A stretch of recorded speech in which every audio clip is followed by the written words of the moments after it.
Magandang gabi, pambungad sa ating newscast, mga ka-A to Z. Ito na po ang latest sa lagay ng panahon. Lumakas na sa isang tropical storm ang bagyong Emong habang kumikilos pakanluran sa West Philippine Sea dahil sa interaksyon at galaw ng bagyong Dante. Ayon sa Pag-asa, natagpuan ang sentro nito may layong 150 kilometers kanluran ng Lawag City, Ilocos Norte. Taglay ang lakas ng hangin na 65 kilometers per hour at pagbugso nga abot ng 80 kph. Inaasahang lalakas pa si Emong at magiging severe tropical storm bago tumama sa lupa sa Ilocos Sur, La Union o Pangasinan, Huwebes ng gabi o Biyernes ng madaling araw. Nakataas ang signal number 1 sa Ilocos Region, Abra, Apayao, Benguet at ilang bahagi ng Pangasinan.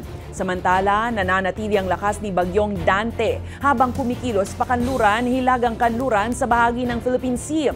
Ang sentro ni Dante may layong 835 kilometers east-northeast ng extreme northern Luzon. Taglay ang lakas ng hangin na 65 kph at pagbugso nga abot sa 80 kilometers per hour. Inaasahang lalaba si Dante ng Philippine Area of Responsibility hapon o gabi ng Huwebes at tutungo sa Ryukyu Islands, Japan at East China Sea.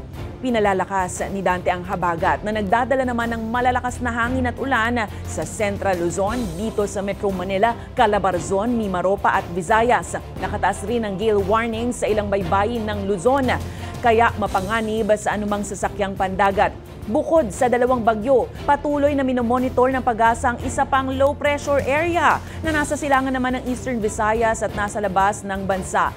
May malaki rin itong tsansang maging tropical depression sa susunod na 24 na oras.